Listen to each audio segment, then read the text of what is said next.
My name is Selena Lawson. I'm 30 years old. Last Tuesday, I sat in my office in Portland and listened to 43 voicemails from my family, people I hadn't spoken to in 7 years. Not one said, "I'm sorry." Every single one said the same two words. 7 years ago, I walked out of my mother's house with $200, one suitcase, and the clothes on my back. My family told everyone in our town I was unstable, that I needed professional help, that they were worried sick. They weren't worried, they were relieved, and they would have stayed relieved if my sister hadn't Googled my name last week. Before I tell you what those two words were and what I did about them, please take a moment to like and subscribe, but only if this story actually means something to you. Now, let me take you back to Thanksgiving 2019, the night everything broke. Ridgewood, Ohio, population 4,000 and change. The kind of town where everybody knows your business before you do. Thanksgiving at the Lawson house meant my mother's china on the long table, 15 relatives squeezed elbow to elbow. I was 23, working two jobs, waiting tables at Rosario's, answering phones at a real estate office downtown, saving every cent. My sister Meredith had just been promoted to marketing coordinator. Same salary, new title. My mother stood at the head of the table and made a toast. To Meredith, our shining star, always making this family proud. 15 people raised their glasses. I raised mine too. Nobody asked what I was doing. Nobody asked about my classes, my savings, my plans. I was wallpaper in my own family's house. But I'd come to that dinner with one question, a simple one. I waited until dessert, when the plates were being cleared. "Mom," I said, "is there any money left in Grandma Ruth's education fund?" The table went quiet, the kind that tells you a grenade just rolled under your chair. My mother set her coffee cup down slowly. "See, this is what I've been dealing with," she said. "She's been acting erratic for months."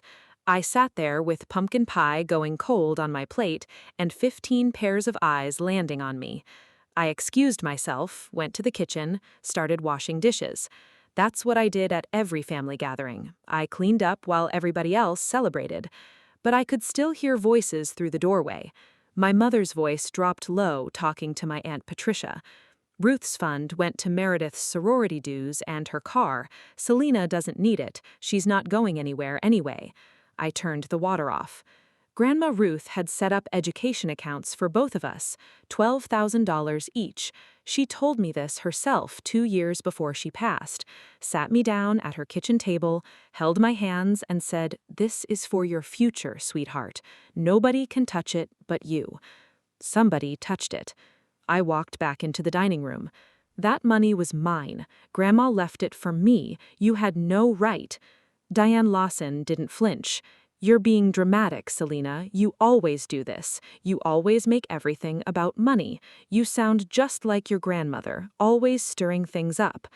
My grandmother Ruth was the kindest person I ever knew, and my mother said her name like it was something to scrape off her shoe. 10 minutes later, my mother called everyone into the living room. I knew what was coming. Diane Lawson in the center of the room, performing concern for an audience that never bought a ticket but always took a seat. "I've tried to keep this private," she said, dabbing at the corner of her eye. "But I think everyone needs to know. Selena hasn't been well. She's been having episodes." I looked at my father, Gerald. He stared at the carpet, said nothing. I looked at my Kyle, my younger brother. He gave a small nod, not to me, to her. I looked at Meredith. She was scrolling her phone. 15 relatives in that room. Not one said, "Selena, are you okay?" Not one said, "Diane, that seems harsh." Not one. I went upstairs, packed a suitcase, $200 in tip money from Rosario's, a winter coat, and a small wooden box that Grandma Ruth had left me, the one I'd kept on my dresser for 2 years without opening, because opening it meant admitting she was really gone. I walked down the stairs and through the living room. My mother's voice followed me to the door. "If you walk out that door, don't bother coming back." I didn't slam it, I closed it gently, because I knew I'd never open it again. Outside, snow was falling on Ridgewood, Ohio. I had a suitcase, $200, and nowhere to go. That was the last time I heard my mother's voice for 7 years. I bought a Greyhound ticket at the station on Route 40. The furthest I could get for what I had was Portland, Oregon. 38 hours on a bus with my suitcase between my knees and a box of my dead grandmother's things on my lap.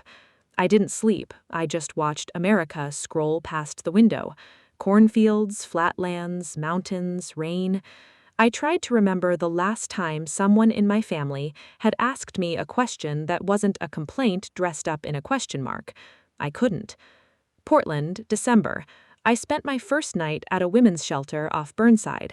I had no credit history, no references, no local connections, just a work ethic that my family had spent 23 years exploiting and 0 years appreciating. I found a job within 2 weeks, receptionist at a small consulting firm called Hale and Associates, 8 employees, cramped office on the 3rd floor of a converted warehouse. They helped communities apply for development grants. I answered phones and sorted mail. It wasn't glamorous, it was a paycheck.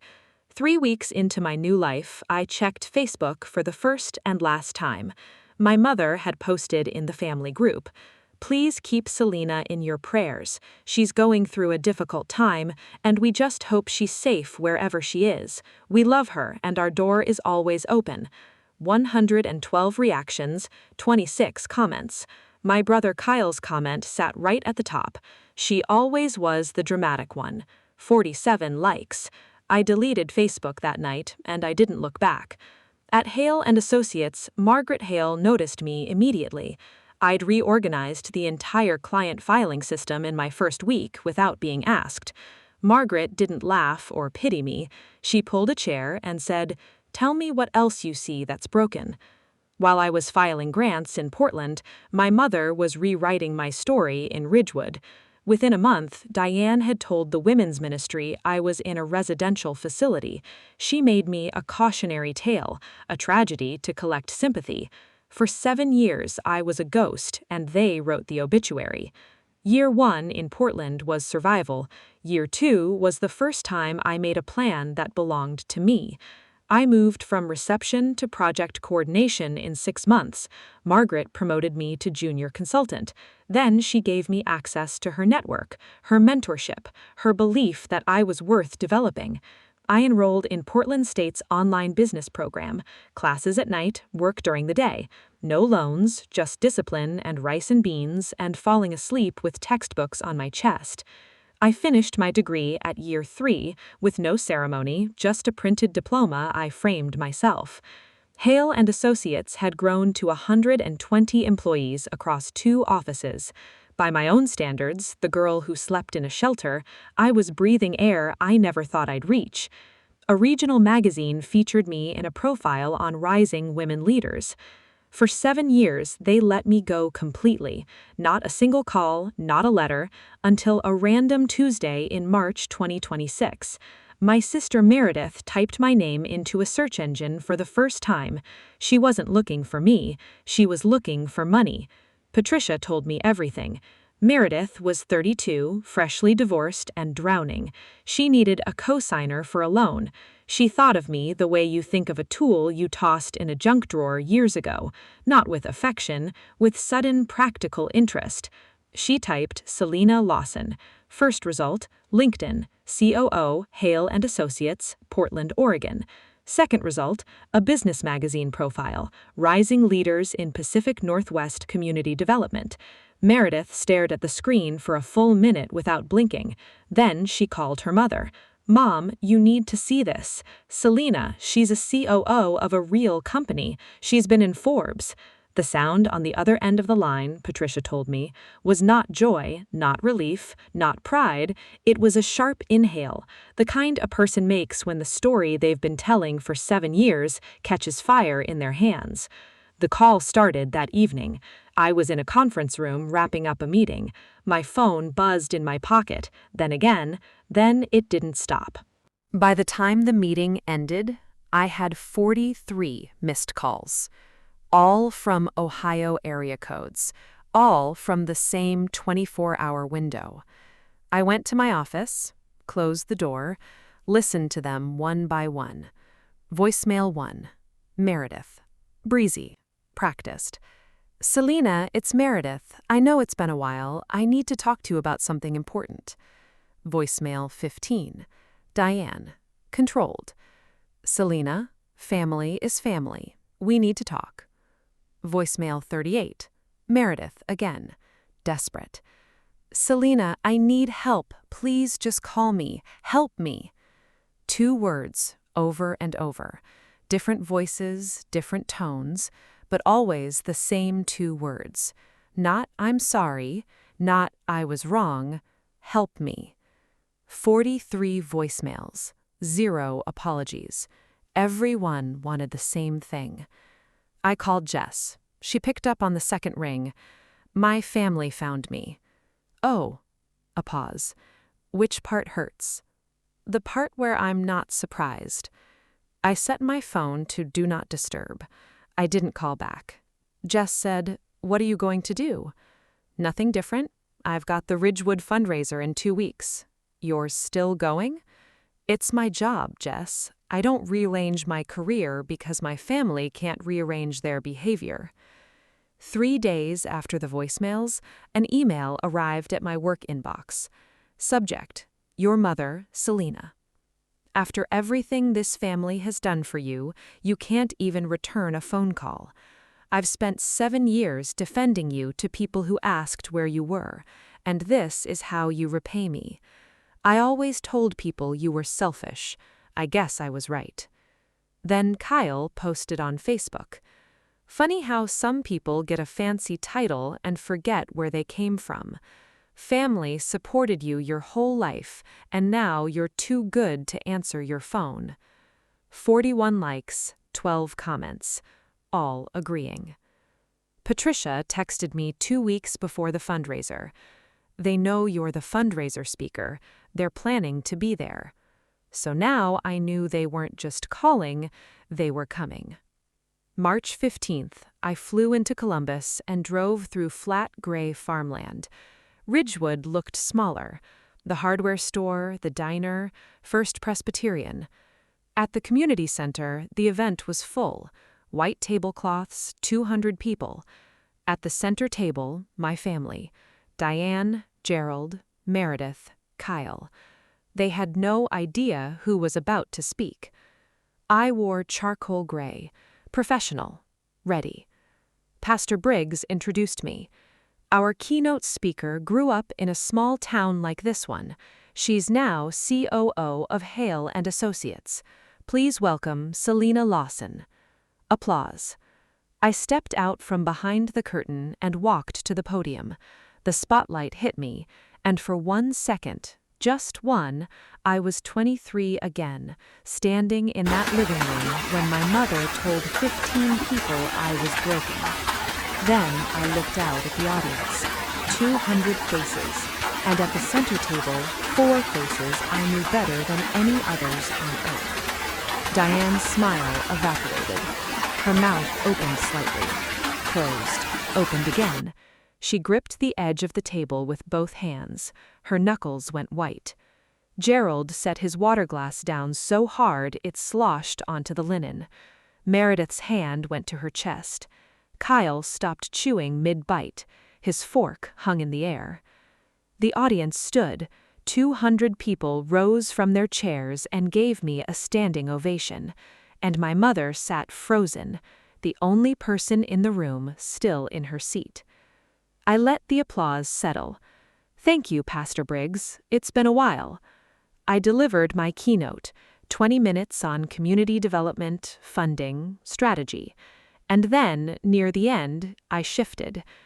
I grew up in a small town like this one. Some of you might remember me. A murmur. I left this town 7 years ago with $200 in a suitcase. I didn't leave because I wanted to. I left because staying was costing me something I couldn't afford to lose. Silence. I was told I was unstable. I was told I needed professional help. The truth is, the help I needed was distance. And this career, this work, it started because someone in Portland looked at me and saw a person, not a problem to manage, not a story to tell at church. A person. Community development isn't just about grants and infrastructure. It's about seeing people, really seeing them, not the version that's convenient, the actual person standing in front of you. I didn't name anyone, I didn't point, I didn't even look at her table. But when I looked at Mrs. Callahan, who taught me English in 10th grade, she pressed her hand to her mouth. The whispers started like a match catching. That's Diane's daughter, the one she said was in a facility. She's a COO. When I finished, the room stood again, longer this time. Some people were wiping their eyes. My mother didn't stand. She sat perfectly still, her napkin clenched in both fists. I stepped off the stage and into a crowd. People I hadn't seen in 7 years shook my hand, touched my arm. Diane cut through the crowd like a blade, arrived with a smile so tight it looked bolted on. "Selena, sweetheart," her arms opened. "What a surprise! Why didn't you tell us you were coming?" "You had my number, Mom, 7 years." The smile flickered. "You embarrassed this family," she said quietly. Meredith appeared at her shoulder. "We've been trying to reach you, Selena. We need to talk about the family." "I heard your voicemails, all 43. Not one apology, just help me. That's not a family reaching out, that's a collection call." Gerald materialized behind them, voice low. "Selena, let's not do this here." "Dad, you had 7 years to not do this. You chose not to." I stepped back, straightened my blazer. Then I walked toward the exit. Steady, even. No running, no slamming. I'd done enough of that 7 years ago. I sat in my rental car in the parking lot for 20 minutes. I called Jess. "It's done." I said what I needed to say. "How do you feel?" "Like I'm 30 years old for the first time." That night, I wrote one email to all of them. "I'm writing this once. I'm not co-signing any loan. I'm not sending money. I'm not funding anyone's business idea. I'm not angry. I'm clear. If any of you want a real relationship with me, it doesn't start with a voicemail asking for help. It starts with an honest conversation. A real apology for the fund, for the lies, for 7 years of telling this town I was in a facility when I was building a career. Until that happens, I wish you well, but my answer is no." I read it twice, changed nothing, pressed send. A week after the fundraiser, I called Mr. Weatherby, Grandma Ruth's lawyer. He was retired now, 81 years old. "Your grandmother was a remarkable woman," he said. "She came to me specifically because she didn't trust your mother with those accounts. I didn't find out until later that your mother forged your signature. The statute of limitations was running. I'm sorry, Selena. I should have done more." The $12,000 was gone. Legally, there was no recovery. But I'd been thinking about what Grandma Ruth would have wanted.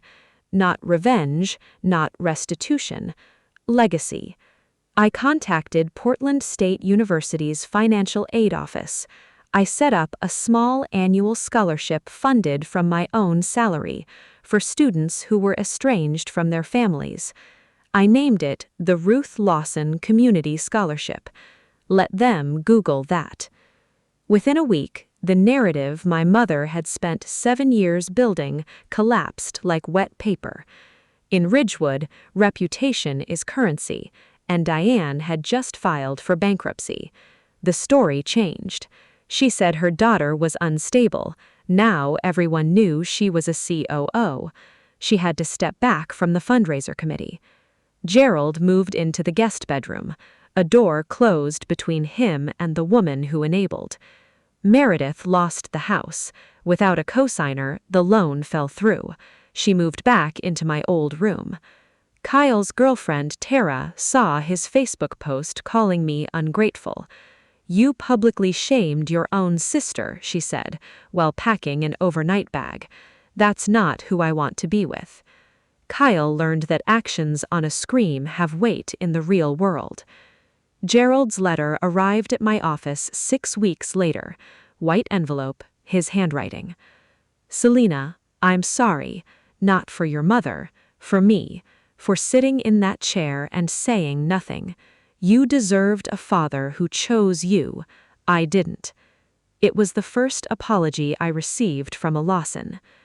3 months after the fundraiser, Portland, a Sunday evening in June. I'm standing in my